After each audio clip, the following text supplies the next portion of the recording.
Okay, what if I told you that a 300-year-old book of poetry holds a really shocking and frankly uncomfortable truth about our modern economy? A truth that suggests everything we think we know about being good, about progress, about prosperity, might be completely wrong. Let's get into it.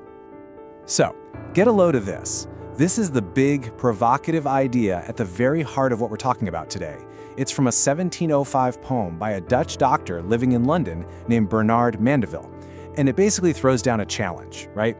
It asks, to get all the good stuff, the benefits of a rich society, do we just have to accept the bad stuff? The fraud, the desire for luxury, the pride?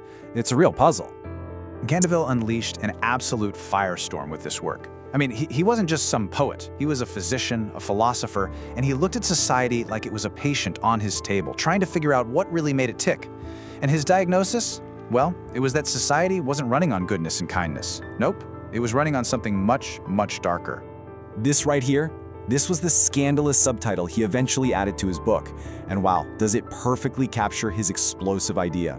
The central paradox is this: a rich, powerful, booming society isn't built on the virtues of its citizens. No, it's built on their very worst impulses, their greed, their vanity, their selfishness. I mean, think about that. That was a truly radical thought back then. And honestly, it still is today. And that really brings us to the core dilemma, the question Mandeville just forces us to stare at. We all want to live in a nation that's wealthy and innovative and powerful, right? Of course. But we also want to live in a society that's moral and honest and decent. Well, Mandeville's brutal argument is, you have to pick one. You simply can't have both. So, how do you get such a difficult and kind of ugly idea across to people? Well, Mandeville was clever. He didn't write some dense philosophical book that no one would read. Instead, he told a story, a simple fable about a beehive. But this wasn't just any beehive, it was a perfect little mirror of his own society, the bustling, complicated, and hypocritical world of 18th century London. So, in Mandeville's story, the hive starts out as this vicious but totally prosperous place. It's, and I quote, full of fraud, luxury, and pride. Every single bee is just out for itself, and yet the result is a paradise. The nation is rich, it's powerful, millions have jobs, everything is thriving. But here's the thing. The bees are total hypocrites. They're constantly complaining and grumbling about how there's no morality, no honesty in their society. So the gods, getting fed up with all the whining, decide to just grant their wish. And boof, in an instant, every single bee becomes perfectly, completely honest. And the outcome? An absolute catastrophe. I mean, a total collapse. With no crime, you don't need locksmiths. With no one showing off, the demand for luxury goods just vanishes. Entire industries disappear overnight. The economy tanks, and this once great nation just shrivels up into a poor, simple little society living in a hollow tree. They got the virtue they asked for, and it completely destroyed them. Okay, so the fable tells us what happened, but the real meat is in Mandeville's essays, where he explains the why. How exactly do these so-called vices, these bad behaviors, actually create a booming society? He builds this fascinating and pretty convincing economic logic behind his shocking claim. First things first, we got to be clear on what Mandeville even means by vice. He wasn't just talking about crime, pickpockets and thieves. For him, vice was this whole spectrum of selfish human passions, things that religion at the time would condemn, but that a modern commercial economy absolutely depended on. We're talking about things like pride, the desire for luxury, envying what your neighbor has, and just plain old vanity. And this is where his logic just clicks into place. Each of these so-called sins directly fuels a part of the economy. Pride and the desire for luxury, that employs, as he puts it, a million of the poor to create fancy clothes and furniture and carriages.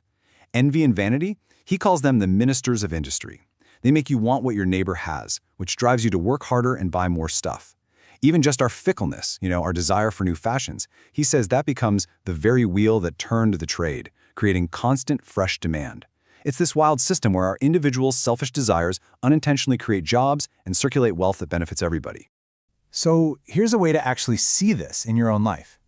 Next time you buy something you don't strictly need, a new phone when your old one works fine, a designer bag, even just a fancy coffee, just pause and think about that for a second. Is this purchase really driven by a genuine need? Or is Mandeville's engine at work here? Is it a little bit of pride, maybe a touch of envy, or just that simple desire for a little luxury that's really driving that transaction?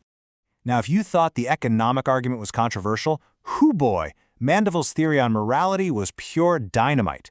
He didn't just say that vice was useful. He went a step further and argued that our very ideas of good and evil are a total social invention designed specifically to control us.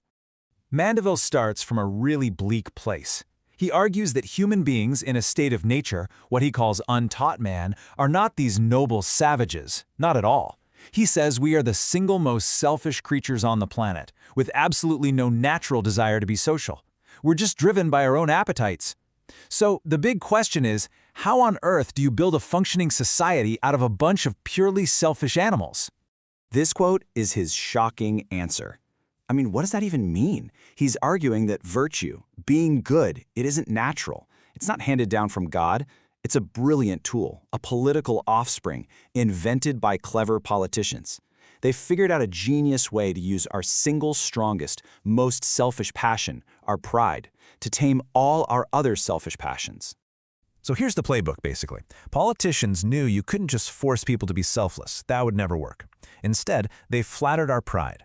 They invented these abstract ideas of virtue and honor, and then they showered anyone who acted selflessly with praise. So what happened? People started chasing virtue, not because they were genuinely good, but because they desperately craved that praise. It was just another way to satisfy their own pride.